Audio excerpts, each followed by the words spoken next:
네, 우리 하나님 말씀 마태복음 21장 1절부터 우리 11절까지 말씀 되겠습니다.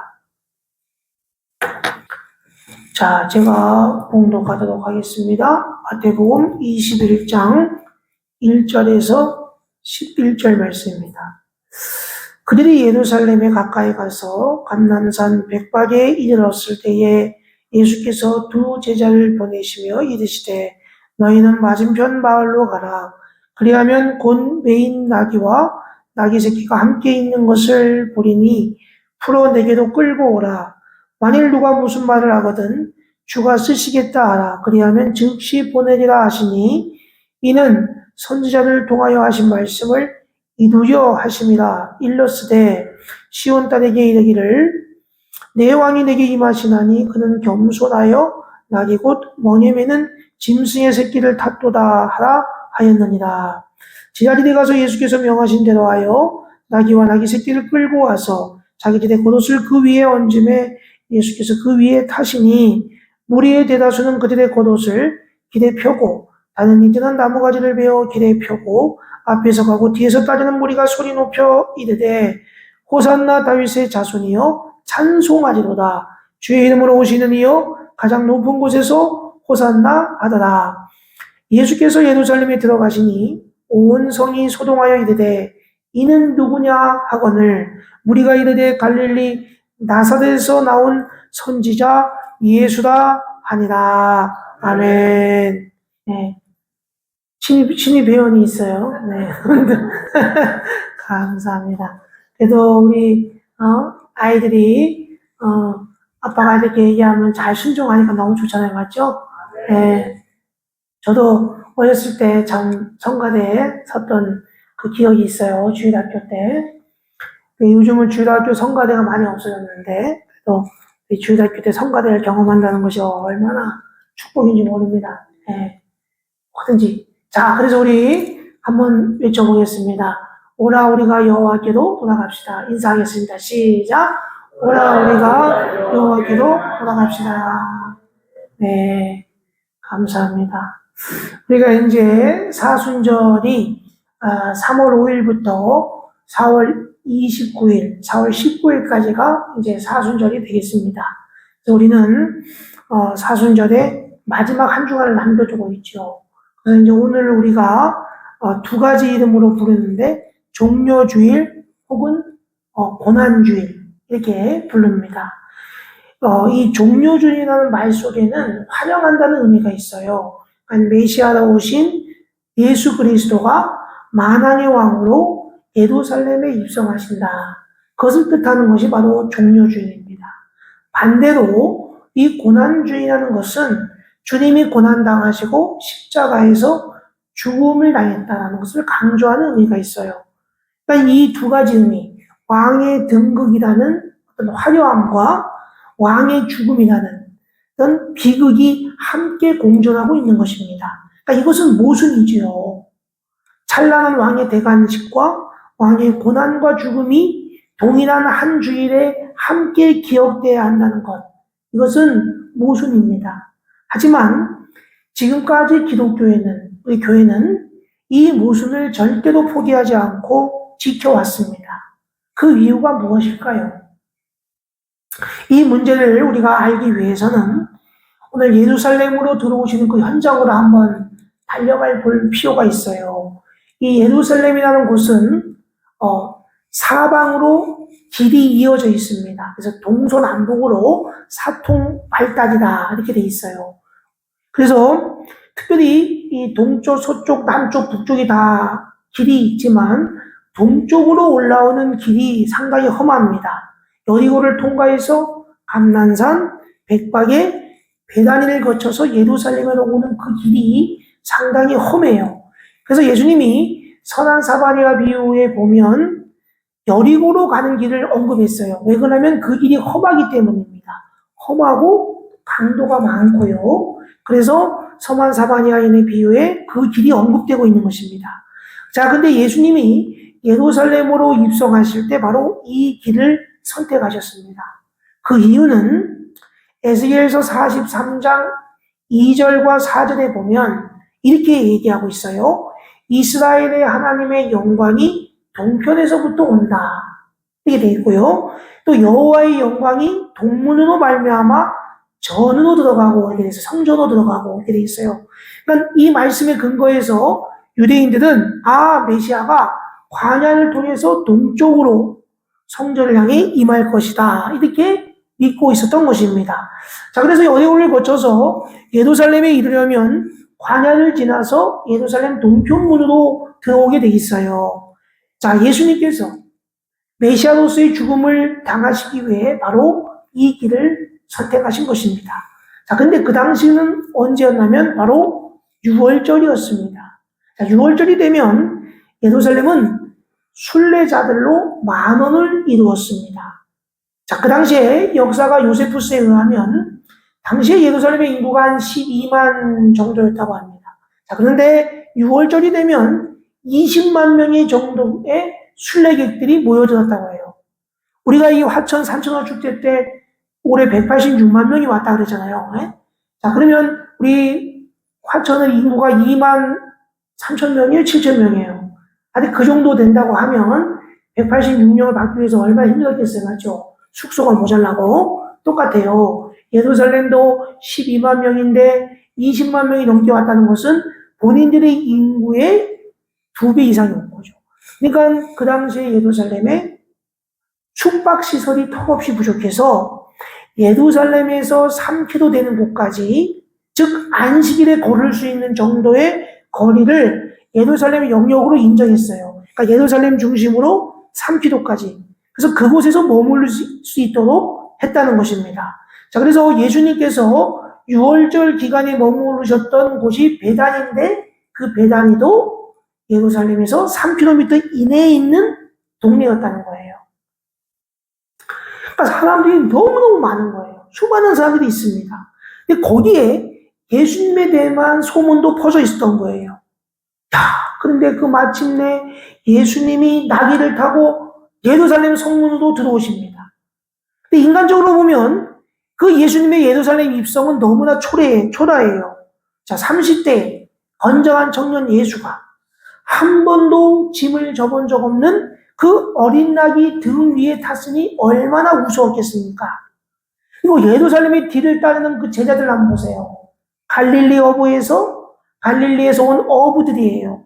오합지졸이죠. 질서가 없어요. 근데 그 당시에 로마의 풍습은 황제나 장군이 전쟁에서 승리하면 개선 행렬을 해버렸습니다. 옛날에 우리나라가 카포레이드를 했잖아요. 맞죠? 올림픽에서 금메달을 따거나 또 홍수환 선수가 엄마 나 챔피언 먹었어 막 그러면 카포레이드를 했단 말이에요. 그때는. 그럼 얼마나 멋있어요, 카포레이드가. 근데 그 당시에 로마도 그랬어요. 7 언덕으로 된 그 로마의 거리를 가득 메우는 긴 줄을 이루면서 막 질서정연하게 막 개성장군의 모습이 위풍당당했단 말이에요. 근데 예루살렘의 입성은 너무나 보잘것없었습니다. 자, 그런데 오늘 보면 이렇게 촌스러운 예수님이지만 사람들의 태도는 전혀 달랐어요. 예수님이 나타나자 길가에 있던 수많은 사람들이 환영을 합니다. 어떤 사람들은 겉옷을 벗어서 길에 깔아서 양탄자를 만들고, 어떤 사람은 종려나무 가지를 꺾어가지고 막 흔들면서 호산나 호산나 다윗의 자손이여 막 이러면서 소리를 지렀단 말이에요. 이렇게 종려나무 가지를 꺾어 만들어서 흔드는 것은 장막절, 초막절 분수입니다. 그러면 장막절이 되면 유대인들은 종려나무지를 꺾어가지고 초막을 만들고요. 성전들이 함께 모여서 종려나무 가지를 막 흔들면서 이렇게 외쳤어요. 호산나, 호산나 우리를 구하소서, 호산나, 호산나 우리를 구하소서. 이렇게 외쳤어요. 자, 그런데 예수님이 입성하자 6월절임에도 불구하고 그들이 종려나무 가지를 흔들면서 환호했던 것입니다.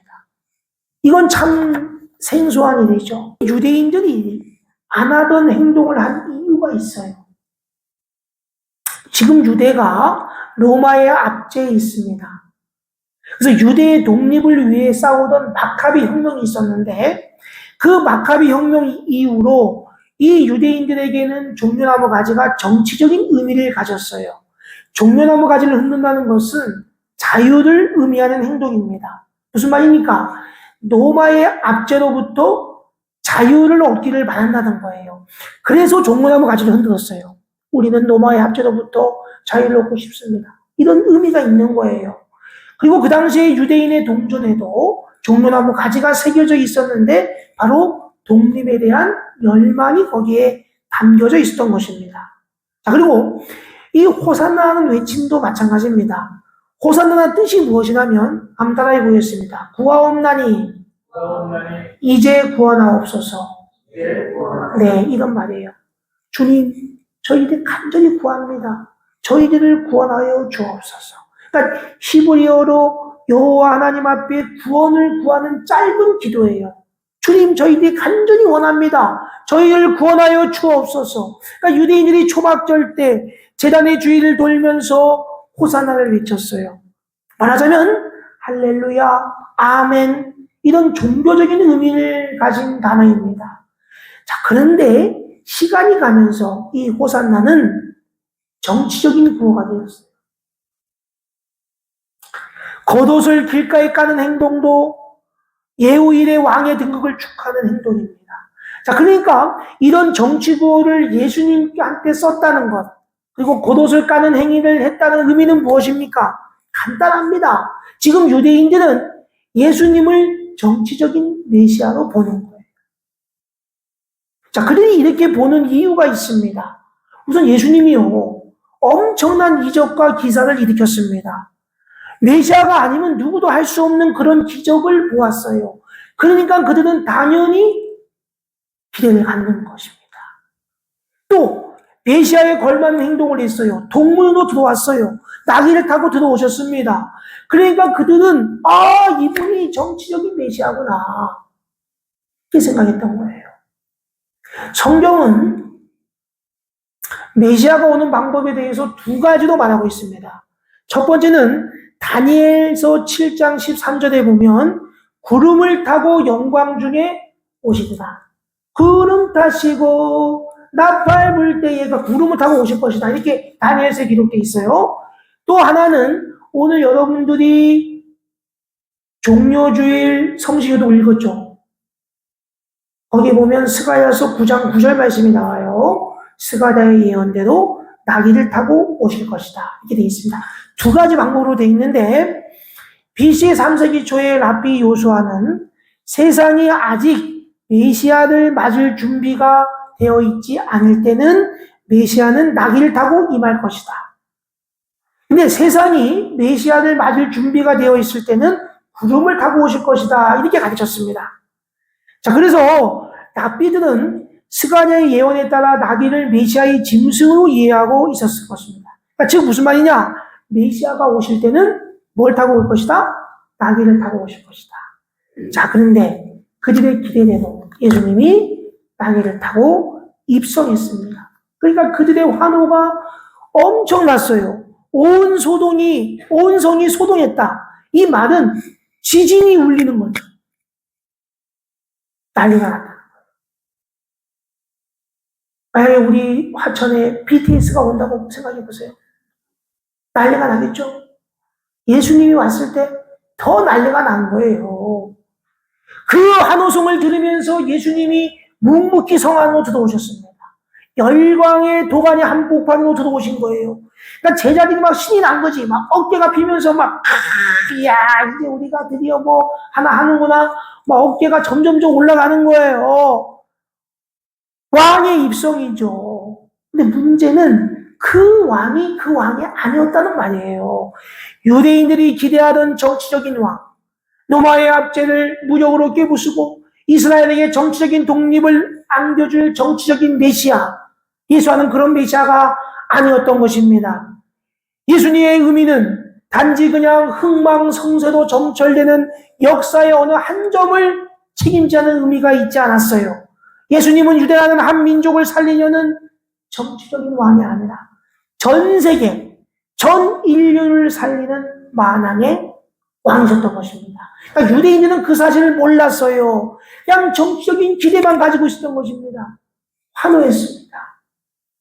예수님은 자신이 이 땅에 오신 그 이유를 너무나 잘 알고 있었습니다.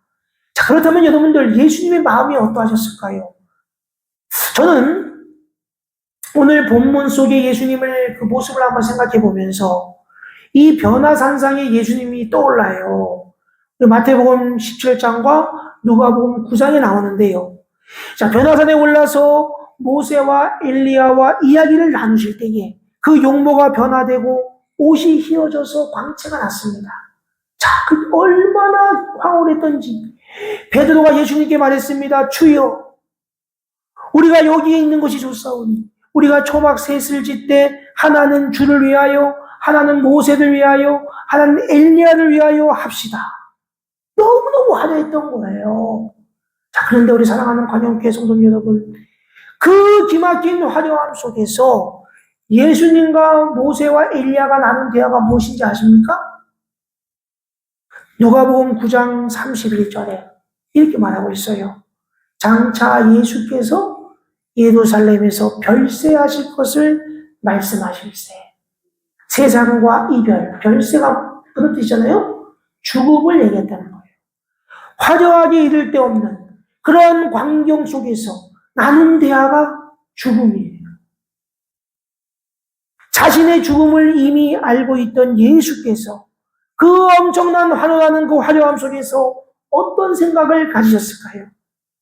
가만히 보면 예수님과 군중들 사이에는 도저히 건너갈 수 없는 엄청난 간격이 있음을 알 수가 있습니다. 유대인들에게는 그들이 바라는 메시아상이 있어요.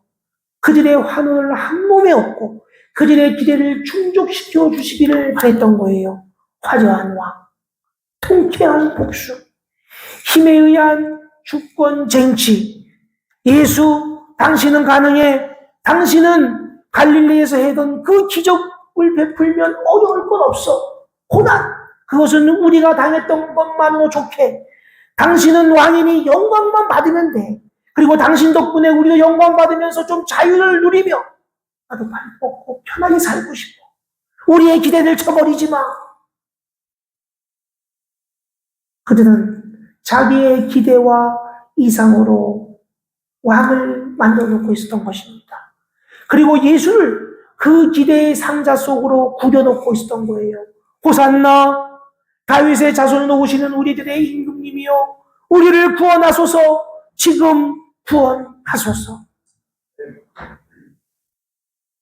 이 맥락에서 2000년이 지난 우리가 보이는 것은 왜입니까? 우리가 지금 예수님에게 유대인이 왕이 되라고 요구하지는 않지만 다른 요구를 할 때가 많아요. 마이더스의 손, 마이스터의 손, 우리의 소원이 그대로 이루어지는 전능의 신. 그런데 이런 기대, 저런 소원과 상관없이 예수는 전혀 다른 길로 가시더라는 말이지요. 고난의 길, 죽음의 길로 가시더라는 말입니다. 그래서 오늘 우리가 고난주의라고 부르고 있지 않습니까? 찬란한 왕, 우리의 소원. 그런데 예수님은 고난받는 왕, 죽임당하는 메시아의 길로 가시더라는 말입니다. 자, 유대인들이 자신들의 기대치가 무너졌을 때 메시아에 대한 환호는 예수를 죽이라는 분노와 저주로 바뀌었던 것입니다. 한마디로 예수님이 배신자의 프레임에 걸린 거예요. 기대를 배반한 자는 대가를 치러야 돼. 십자가에 당장 못 박아야 돼.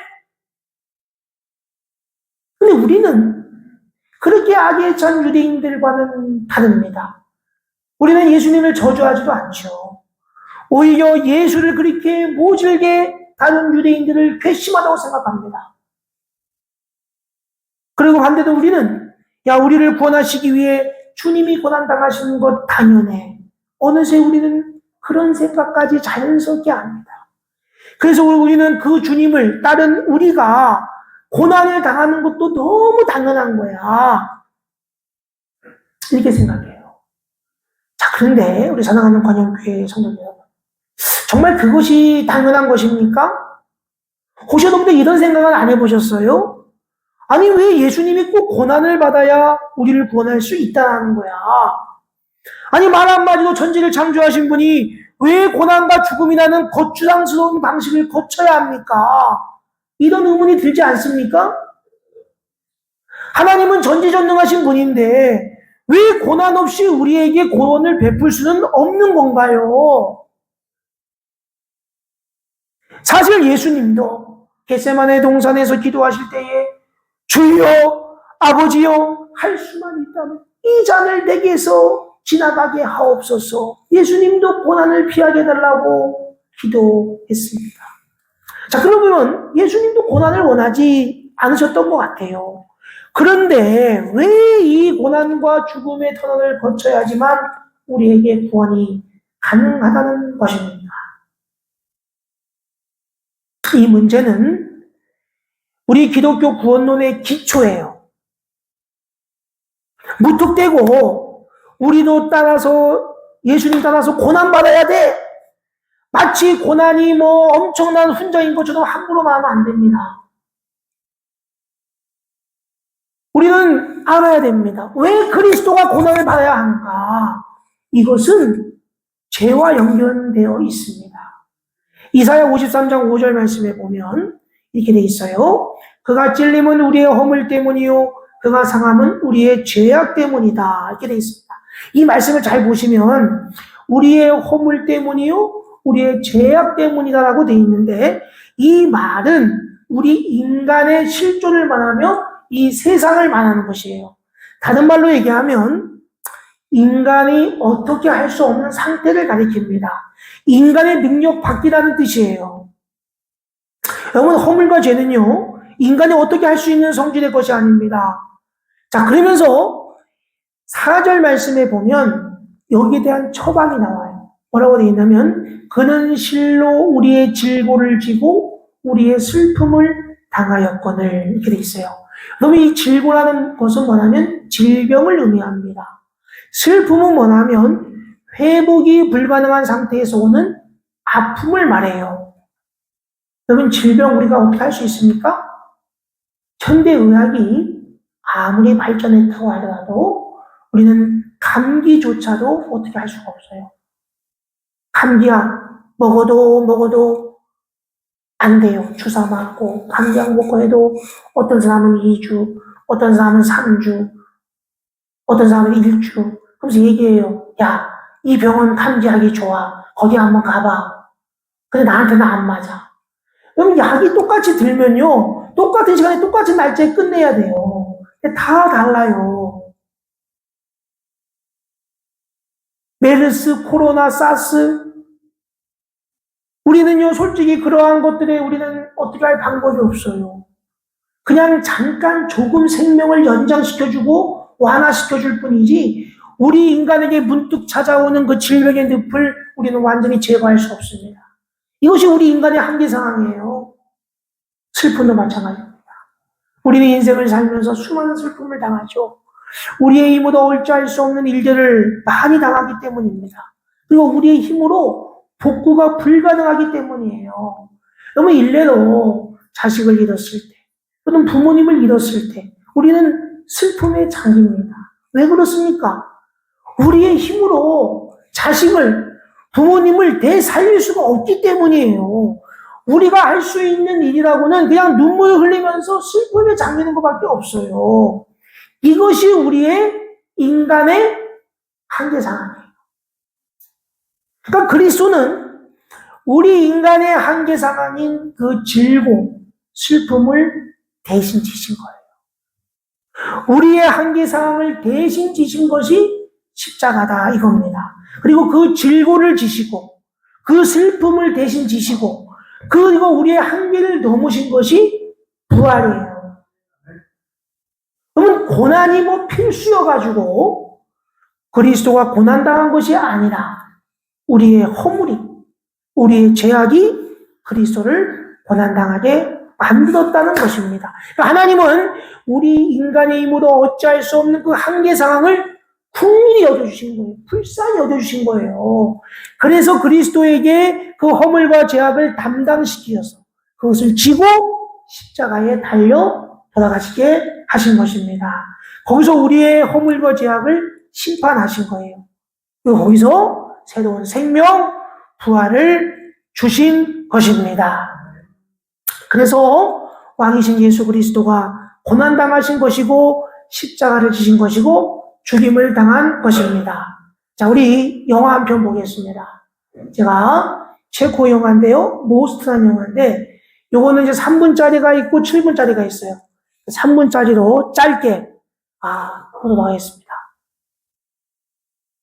네, 승계획을 위하여 아들을 희생한 것이죠. 이렇게 성부 하나님은 우리 죄인들을 위하여 자신의 아들을 희생하셨습니다. 그렇다면 우리 사랑하는 광영교회 성도님 여러분, 우리는 호산나의 외침 속에서 그리스도의 참 마음을 한번 읽어야 합니다. 변화산상의 눈부신 변모 속에서 나눈 대화가 놀랍게도 죽음이었다는 사실을 우리는 기억하셔야 돼요. 우리는 명심해야 됩니다. 예수님의 그 죽음은 단순한 죽음이 아니라 제2의 출애굽이라는 거예요. 우리로 하여금 이 땅에 저주의 사슬을 끊고 그리스도 안에서 출발하는 제2의 출애굽입니다. 우리도 이 땅에 저주의 사슬을 끊고 그리스도 안에서 새 출발하는 그 제2의 출애굽이 바로 예수 죽음의 의미라는 사실입니다. 자, 그래서 오늘 고린도전서 5장 15절에 보면 저가 모든 사람을 대신하여 죽으심은 산 자들로 하여금 다시는 저희 자신을 위하여 살지 않고 오직 저희를 대신하여 죽었다가 다시 사신 자를 위하여 살게 하여 함이니라. 아멘. 그렇습니다. 우리 기독교가 무조건 고난을 미워하는 것이 아닙니다. 고난은 주님도 피하려고 했던 거예요. 고난을 당연하게 생각하지 마시고 오히려 고난에 저항하세요. 우리가 따라야 할 것은 고난 그 자체가 아닙니다. 우리에게 중요한 것은 예수님처럼 순종하는 삶을 사는 것이지 무턱대고 고난의 삶을 사는 것이 아닙니다. 다만 그리스도께서 우리에게 요구하는 것이 고난이라면 우리는 그 길을 따라야겠지요. 고난 그 자체는 그 누구에게도 어디서도 미화될 수 없고 환영받을 수 없습니다. 하지만 그리스도를 위한 고난이라면 우리가 피해서는 안 됩니다. 자, 그래서 사도 바울은 그 감옥에 갇혔지만 골로새서 1장 24절에 보면 뭐라고 되어 있냐면 그리스도의 남은 고난을 그의 몸된 교회를 위하여 내 육체에 채우노라 이렇게 말씀하셨어요. 무슨 말이냐? 바울은 그리스도를 위해 고난당할 때마다 그리스도의 남은 고난을 자신의 몸에 채우는 것으로 기뻐했다 이렇게 말하고 있습니다. 우리는 오늘 고난주일이죠. 또 주님의 왕되심을 기리는 종료주일을 맞아서 다시 한번 우리의 신앙을 한번 되돌아봐야 됩니다. 고난 그 자체가 미덕이 아니라 우리도 어찌할 수 없는 불가항력을 해결하기 위해 택하신 하나님의 방법이 고난과 죽음임을 기억해야 합니다. 만왕의 왕이신 예수 그리스도가 바로 나를 위해 고난받고 죽임당했다는 이 역사를 우리는 믿어야 합니다. 따라합시다. 그 예수로 인해 내가 구원받았습니다. 영생이 보장되었습니다. 한 번 더 하겠습니다. 그 예수로 인해 내가 구원받았습니다. 영생이 보장되었습니다. 그렇습니다. 바로 그 예수를 위해 나도 내 몸에 그리스도의 고난의 흔적을 주겠다는 각오를 다져야 합니다. 다 같이 기도하겠습니다.